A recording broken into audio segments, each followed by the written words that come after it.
أعوذ بالله من الشيطان الرجيم. بسم الله الرحمن الرحيم. الحمد لله والصلاة والسلام على خير رسل الله بل خير خلق الله سيدنا محمد وعلى آله وصحبه ومن والاه. انتهينا من الكلام على غزوة خيبر أو فتح خيبر. Last time we talked about the conquest of Khaibar, the liberation of Khaibar after the battles, the hard battles. At the end, Jews, the last group of Jews, Salih al-Nabi sallallahu alayhi wa sallam, they requested a peace treaty with the Prophet sallallahu alayhi wa sallam, and they should be released, safely without anything. And Nabi sallallahu alayhi wa sallam accepted that, and he said, you take whatever you want, but no gold or silver or weapons, and you can take anything else. After that, Nabi sallallahu alayhi wa sallam or Al-Muhajirun who migrated to Al-Habasha, and they have been there for a long time, since even before the Hijrah. We know that a big group of Muslims migrated to Al-Habasha, Abyssinia, or Ethiopia nowadays, and lived under the reign of Najashi, the Negus, for a long time, until Nabi sallallahu alayhi wa sallam sent a letter, an official letter with Amr ibn Umayyah al-Dimri or Dimari to Najashi to accept Islam, and he did accept Islam. And he also sent with Amr the offer for Habiba, Ramla bint Abi Sufyan, the daughter of Abu Sufyan, after her husband left Islam and abstated, irtadda an Islam, and she was by herself there. He offered to get married to her sallallahu alaihi wasallam, and Najashi paid the dowry on his behalf. Then Amr, when it was time for the messenger of Allah, this man who was sent by the messenger of Allah to come back, all of those Muslims who were there, they came back with him, because now Islam is established and there is no need for them to continue being there. So they came to join Muslims at Medina. At this time, the Nabi sallallahu alaihi wasallam was almost done with Khaibar. He was not in Medina, he was in Khaibar. Amongst the group of the people who were there in Al-Habasha was, anybody remember any name? Who was there? Ja'far ibn Abi Talib, that was the most famous one. Ibn Amm al-Nabi sallallahu alayhi wa sallam, Ibn Abi Talib, the son of Abu Talib. Abu Talib is the uncle of the Prophet. Ja'far is the cousin of the Prophet alayhi sallam, and he loved him so much. He came almost in the same day that Muslims won.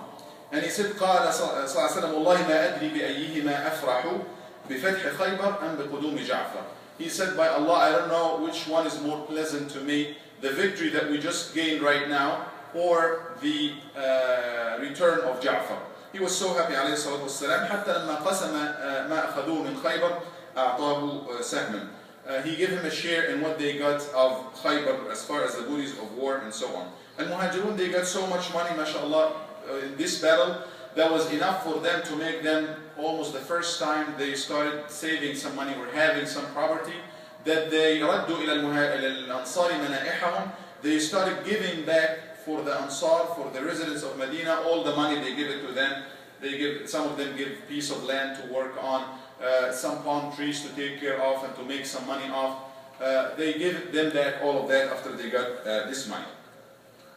Abu Hurairah, also around the same time when the Nabi sallallahu alaihi wasallam was not there, he was out in Khaibar, he came and accepted Islam in Medina, and then Nabi sallallahu alaihi wasallam appointed a leader for Medina. That was all the time. When he is leaving, he will appoint a leader. So he accepted Islam, that's Abu Hurairah. And he asked permission to join the Nabi sallallahu alaihi wasallam in Khaibar, and he did, but he came after they were done with the battle. And subhanAllah, the Ghazwat Khaibar, as we mentioned, was, anybody remembers what year, what month? Year 7, month of Al-Muharram, the first month of year 7 of Al-Hijrah. And the Nabi sallallahu died at the beginning of the year 11. So Abu Hurairah came at the beginning of year 7, so he accepted Islam for almost how long? 7, 8, 9, and 10. Because the Nabi sallallahu died at the beginning of the 11, 4 years. He joined Islam, or he accepted Islam, and he became Muslim for 4 years, and he became the most famous narrator of the hadith. He narrated and collected and gathered so many hearings and hadith from the Nabi sallallahu alaihi wasallam, because he was so much keen to record down, grasp and receive and collect and keep and gather and memorize everything that he heard from the Nabi sallallahu alaihi wasallam.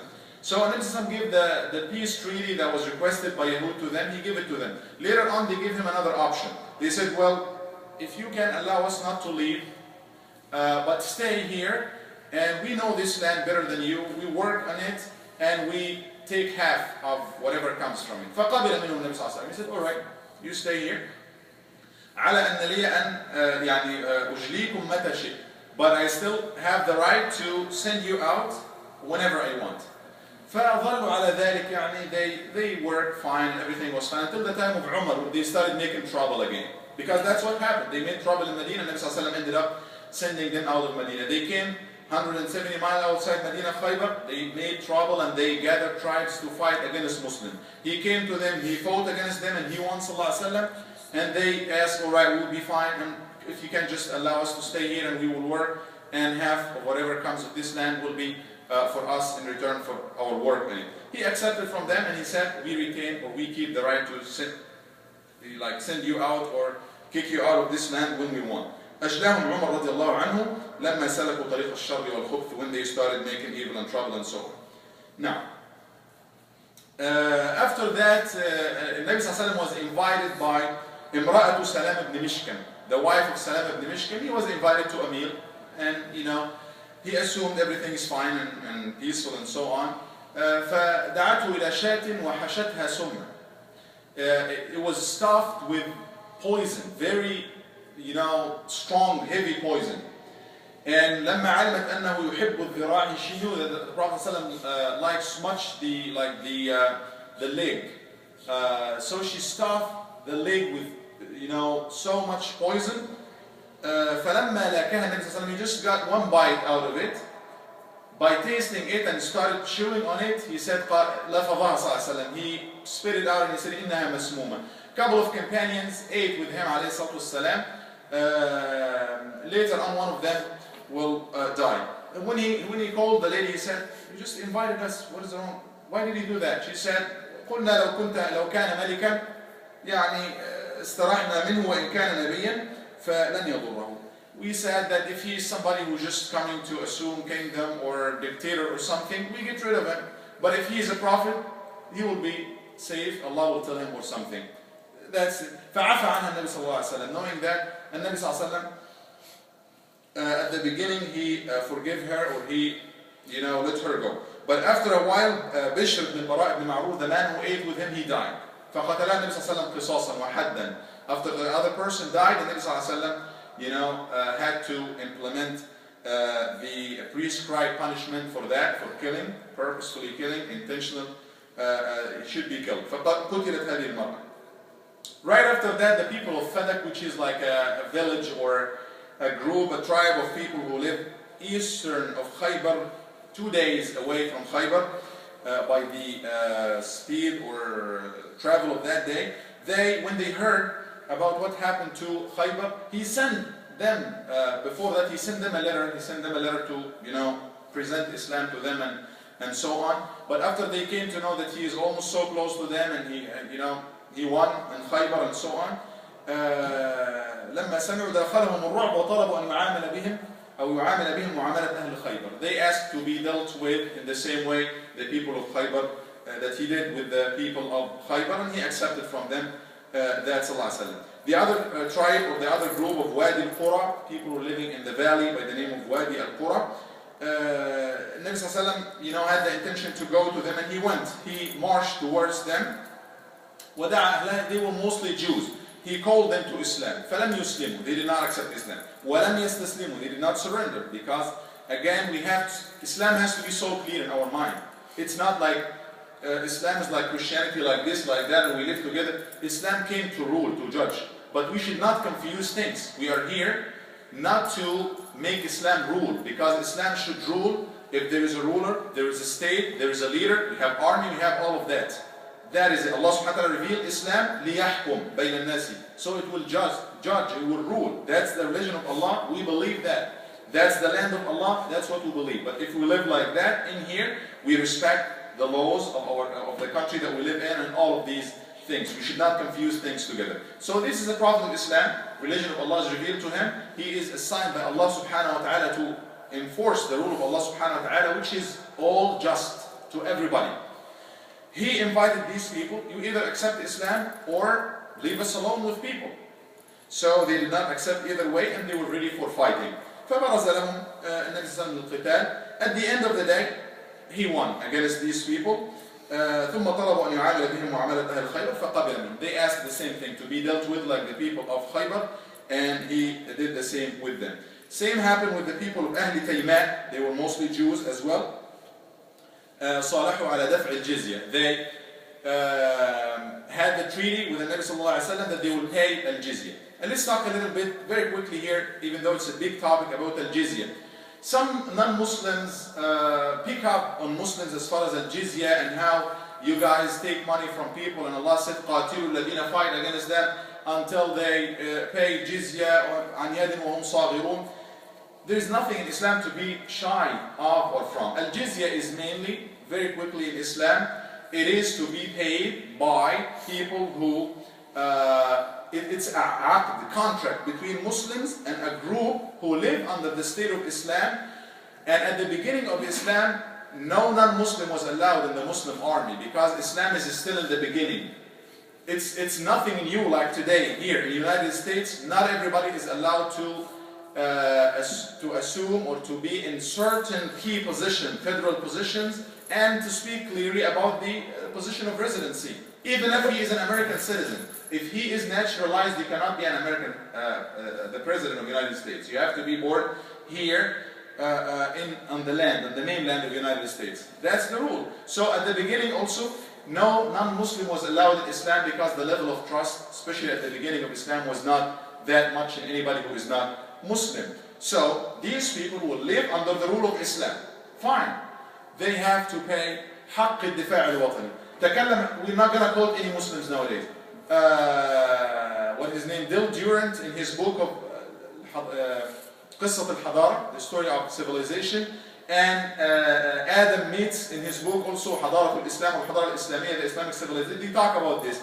قالوا ما نعلم نظير لهذا عاش في ظل الإسلام وفي ظل المسلمين. ما معنى كلامنا ملخص. They said we know nothing in the history of civilization is even similar or close to the way how non-Muslim minorities of all kinds used to live in the Muslim state, drinking wine, which is against Islam, eating khanzir or pig, which is against Islam, worshipping the cross, which is against Islam, doing so many things that is their rituals with nothing. The only two differences is that they used to dress, have certain code of dress, and they used to pay al-Jizziyah, which is like anywhere between 2 dinar to 4 dinar. At the time of the Nabi Sallallahu Alaihi Wasallam, it was 1 dinar a year. And let's talk about this. Muslims are taking it ليس كإتاوة. It's not like money of highway robbers. You pay me to. It's nothing like this. It's 1 dinar per year. It is the financial dues on everybody towards the state. Here in the United States, all of us know taxes, right? We pay taxes, or we might receive if we, qualify. It is the same thing, or the same concept. So you live, you are protected. Who pays Jizziyah? And who is exempt from Jizziyah? كل من, only the adults who are able to fight, men, only the adults, men who are adults and able to fight, they will pay 1 dinar a year. And they will have this similar rights like Muslims to be defended. If they are even captives, Muslims would have to pay or do whatever it takes to retain their captives. It happened throughout the Muslim history. في عهد الإمام ابن تيمية, when he went to the leader of the Tartars, when he got some captives of the Muslim state, including Muslims, Yahud and Nasara, some captives were taken, and he, as one of the scholars and leaders of Muslims, he went to negotiate with him. فصالحوا على أن يعطيه أسرى المسلمين. He had the treaty with them. All right, I give you back the Muslim captives, and he gave him the captives. قال وأهل ذمتنا. And he said also the people of al-dhimma, the people we have treaty for them to protect them. I'm not coming only for Muslim. Even if he is Muslim, he gave him back the Muslims and the Yahud. And if they are not, what if they are not able to pay that, which is a right that Muslims would fight for them, would defend them, would take care of them in the Muslim country? they are exempt from it. First of all, women are exempt from it. Al-shuyukh, elderly, are exempt. Kids, they are exempt. Al-ruhban are exempt. Anybody who is not fighting, al-umyan, al-zamna, al-marda, man kana fi uqulihim shay, all the people who have mental problems, elderly, women, children, they do not pay. Only adults. What if they are not able to pay? Fine. Do we take it from anybody else like me? No. It's okay. What if they are not able to even pay it and not to make money? يُعْطَوْ مِنْ مَالِ الْمُسْلِمِينَ happened in the time of Umar. The man who was elderly and he was asking, begging people. Umar said, what is that?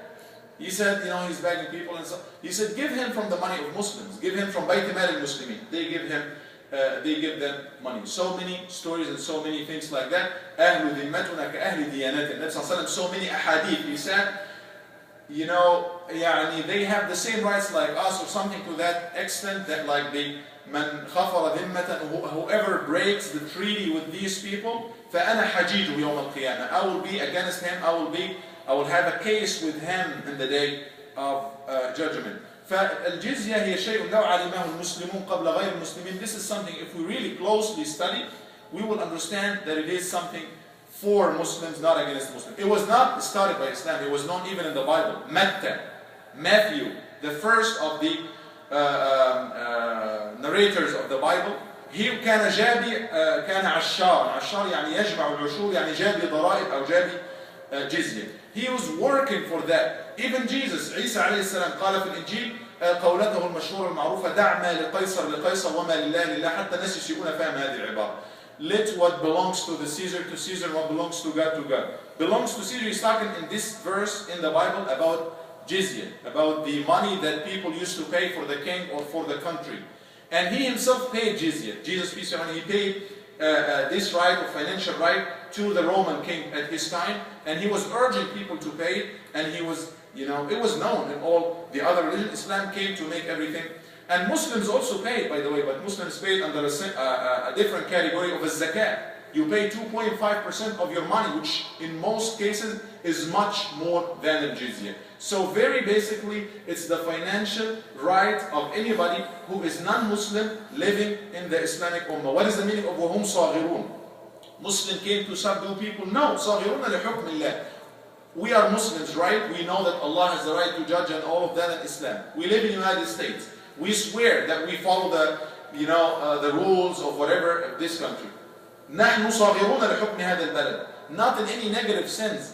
We are, how do you call it? تحت الحكم under the law of the United States. We are under it. Does this mean we are slaves or anything? No, we are not. Actually, America delivers us or gives us freedom, even if we are under. So that's what Allah means. They have to be under the general umbrella of Islam. Yet, they are free to practice their religion. They are free to even drink wine. Free to do many things that are even against Islam. Fine. They are fine to do it. And they are even protected. They are even protected. That's why they pay 1 dinar a year. If they are not able, it's gone.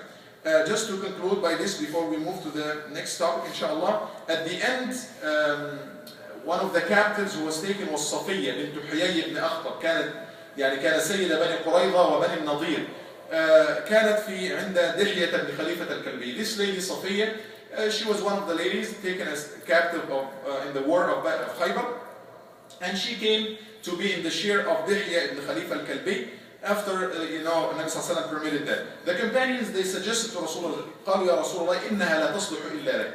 This lady should not go to nobody but you. إنها سيدة قريظة والنضير. This is the mistress or the queen of قريظة والنضير. فدعا بها رسول الله صلى الله عليه وسلم وعرض عليها الإسلام فأسلمت. Nabi Sallallahu Alaihi Wasallam called her, give her Islam, presented Islam to her, and she accepted Islam. فأعتقها وتزوجها. He set her free and he got married to her صلى الله عليه وسلم. وجعل عتقها صدقها, and the dowry for her was her freedom, to give her her freedom. وأسلمها إلى بعض النساء. Later on he will she will be the المؤمنين صفية رضي الله عنها.